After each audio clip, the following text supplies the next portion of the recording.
السلام عليكم ورحمة الله وبركاته. حبايب قلبي متابعيني في أي مكان، برحب بكم ووجودكم على راسي من فوق. برحب بالمشتركين الجداد، أهلا وسهلا بكم، شرفتونا ونورتونا. حبايب قلبي المتابعين الدايمين والأساسيين، وجودكم على راسي من فوق. بحبكم كلكم في الله. اللي أول مرة يشوف قناتي، أنا أماني ودي قناتي. يا ريت تشتركوا في القناة من خلال كلمة اشتراك وتفعلوا زر الجرس عشان يوصل لكم إشعار مني بأي فيديو بنزله. طبعا لو عجبكم الفيديو ما تنسوش تحطوا اللايكات فضلا وليس أمرا، دعما منكم للقناة بتاعتنا عشان تكبر إن شاء الله وعيلتنا تكبر أكتر وأكتر بيكم. وصلنا 4400 تقريبا و20 او 80، يعني 400 وفكه كده. لسه ان شاء الله هنقرب خلاص في ال500 اهو، 4500 شخص. فاللهم لك الحمد والشكر، والف شكر لكم حبايب قلبي على دعمكم ليا ووقفتكم جنبي. النهارده ان شاء الله فيديو النهارده مهم جدا جدا جدا لاي ام بتتابع مع اولادها، اي ولية امر، اي ولي امر بيتابع مع اولاده. لو سواء انت بتتابع مع اولادك، مع اخواتك، مع اي حد، ان شاء الله الفيديو ده هيفيدك جدا جدا جدا. هيفيدك لان خلاص ما عادش وقت على الامتحانات. امتحانات الازهر تقريبا الاسبوع الجاي، يعني ما فيش اقل من اسبوع ولا الامتحانات. وامتحانات اللي هو الحكومي والعام والكلام والتجريبي والكلام ده بعد اسبوعين. فخلاص الامتحانات قربت. وعايزين كده نلم المناهج كده ونلم المواد. طبعا في ناس كسرت او قصرت تقصير جامد بسبب طبعا ضيق الوقت، بسبب الوقت قليل بتاع اليوم الدراسي اللي هو ما فيش وقت، بسبب التقييمات، بسبب الدروس، بسبب الواجبات المدرسية، بسبب ايا كان السبب. فاحنا ان شاء الله هنلحق وهنقفل كمان وهنجيب امتيازات بإذن الله تعالى. بس لو مشيتوا على الكلام اللي انا هقوله لكم واحدة واحدة كده. أول حاجة طبعا اللي ذاكر ومذاكر أول بأول وحالل وفاهم ومراجع ومفيش حاجة لسه محلهاش على الدروس اللي أخدها والمراجعات كلها بيحل فيها الوقت، فربنا هيوفقه بإذن الله. وربنا سبحانه وتعالى هو اللي قال إن الله لا يضيع أجر من أحسن عمل. يعني ربنا سبحانه وتعالى بيكافئ على قد التعب. واحد تعب مش هيتساوى بواحد ما تعبش. فاللي تعب ده فإن شاء الله جزاته حلوة وهيكافئ وهياخد ان شاء الله ان شاء الله التقدير الكويس، هياخد المكافأة كويسة، وكمان ربنا سبحانه وتعالى هيكافئه في الاخرة كمان. طيب احنا بقى ما ذاكرناش زي ما انا قلت لاي سبب، وعايزين نلم كده الموضوع ونلم المناهج. فهنعمل ايه؟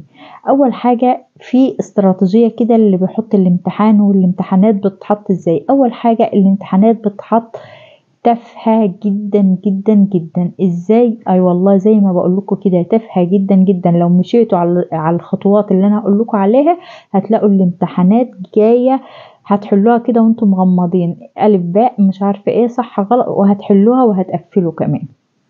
طيب الموجه اللي بيحط الامتحان، الموجه بيحطه على اساس مراعاة الفروق الفردية بين الطلاب. يعني ايه؟ يعني ما بيجيبش امتحان صعب جدا ولا امتحان سهل جدا. هو بيجيب امتحان فيه السهل وفيه السهل قوي وفيه السهل نص نص، وفيه السؤال بقى كده او حاجة اللي هو هيفرق ما بين اللي مذاكر واللي فاهم واللي غاشش، او اللي جايبها بالصدفة بالحظ كده، او اللي جايبها ايا كان. فبيحط الاسئلة متدرجة كده من السهل للصعب، وبيراعي الفروق الفردية بين الطلاب. ودي طبعا عليها مقاييس في حط الامتحان. يعني ما بيجيش كده يغمض ويفتح ويقول خلاص انا حطيت الامتحان وبيحطوا اي حاجة والسلام، او يحط اسئلة على كيفه. لا، ده بيجيب من المنهج كله، بيلم المنهج كله من كل الموضوعات ومن كل الوحدات. وتاني حاجة ويتدرج من السهل للصعب، او الاسئلة بتبقى متدرجة بحيث كل الطلاب يقدروا يحلوا ويقدروا يقفلوا ويقدروا كمان يعدوا درجة النجاح.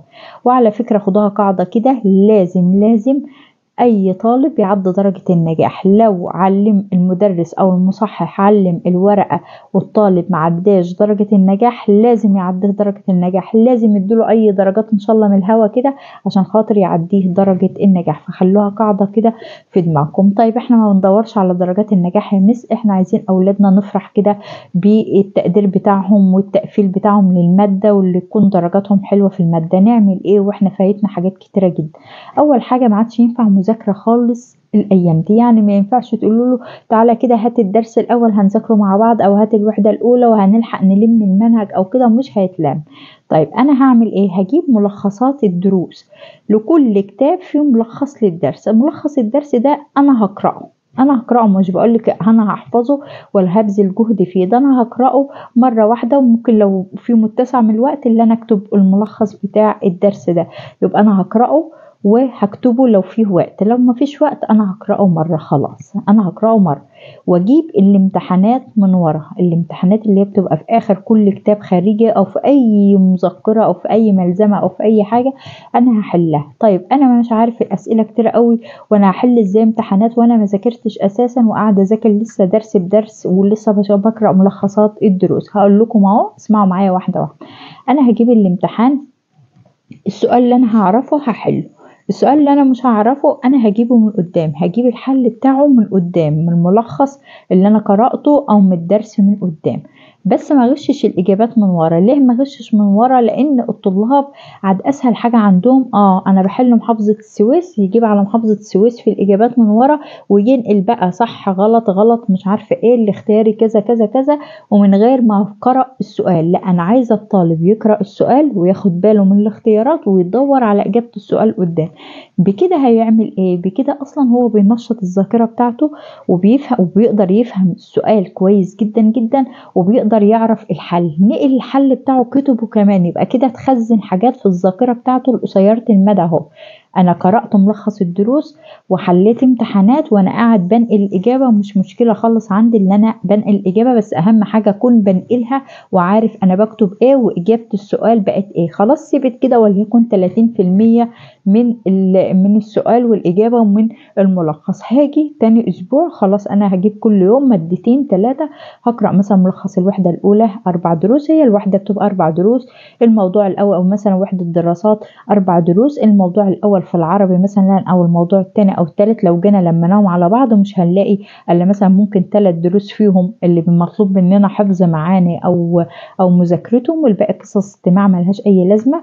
والدروس النحو اللي المفروض نحل عليها. لو جينا نبص على العلوم هنلاقي كل موضوع او كل وحده 3 موضوعات او 3 مفاهيم، والمفهوم بيجي الملخص بتاعه بيعيد بعضه، كل المفهوم بيعيد بعضه، نشاط واحد دلل كعالم دلل كمش عارفه ايه، فبنلاقي المفهوم عايد بعضه. فلو احنا قرأنا الملخص بتاع المفهوم ممكن نقفل مادتين في يوم واحد. فاحنا بنمشي خطوه بخطوه وحاجه بحاجه عشان الكلام ما تلخبطش في بعضه، خاصه اللي احنا فايتنا حاجات كتيره. فاحنا هنمشي كده ملخص الدرس وهنحل اسئله، نرجع تاني هنجيب ملخص الدرس، ملخص الدرس اللي احنا قرأناه مش ملخص الدرس الجديد، يعني نعيد عليه مرة كمان ملخص الدرس اللي احنا قرأناه ونحل أسئلة، أو ملخص الدروس اللي احنا قرأناها ونحل أسئلة.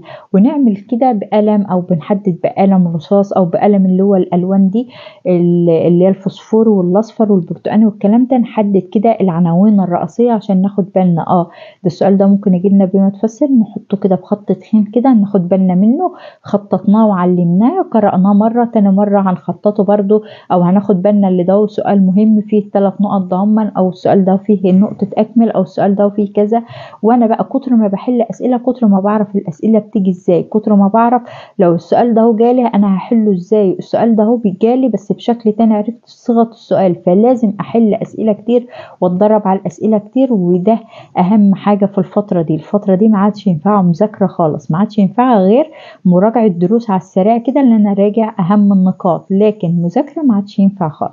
فانا المهم كل حاجة احل عليها امتحانات واسئلة كتير وتدريبات كتيرة وراجع الاجابة بتاعتي، عشان ممكن انا اكون بحل حاجة غلط وقاعدة احل فيها واعيد وازيد فيها وانا بحلها غلط وثبتت في دماغي او في عقلي اللي هي خلاص الاجابة دي وهي الاجابة اساسا غلط. فلازم اتأكد 100% الاجابة اللي انا بكتبها هي اجابة صحيحة 100%. فانا كل ما بكتب حاجة اراجعها واشوفها انا حلها، حتى لو انا متأكدة ان انا حلها صح اراجعها برضو من قدام، اراجعها من الاجابات من ورا. المهم ان انا راجع اجابتي اللي هي صح 100%. خلاص عرفت طريقة حل السؤال، عرفت السؤال بيجي ازاي، عرفت النقاط بتيجي ازاي متنوعة، خدت جرأة على الامتحان، خدت ثقة في نفسي اللي انا اقدر احل واواجه الامتحان، ما بقاش قاعد في اللجنة وانا خايف، ما بقاش قاعد خايف ان انا هيجي لي اي سؤال او الاسئلة شكلها ايه. لا، انا هكون ايدي واخدة على ان انا احل امتحانات واتدربت على شكل الامتحان. بس كده، ده كده كان اهم حاجة كان لازم انوه عليها الامهات عشان يعني ما يشدوش يعني ما يشدوش اولادهم في الفتره دي او ما ضغطهمش في الفتره دي بحفظ حاجات كتيره، لا انا مش عايزاهم يحفظوا زي ما انا قلت لكم، هي قراءه وحل قراءه وحل باقل جهد خالص، عشان خاطر كتر ما هنقرا كتر التكرار فهيركز، مرة هتبقى في الذاكرة قصيرة المدى، مرة في الذاكرة متوسطة المدى، مرة في الذاكرة طويلة المدى، خلاص ثبتت في دماغنا خلاص. وهنحل حل كتير جدا عشان يبقى زي ما انا قلت فايدة الحل وكده. بس يا رب يوفق اولادنا يا رب، ونشوفهم في احسن حال واحسن حاجة كده بإذن الله. اشوفك على خير في الفيديو القادم، والى اللقاء.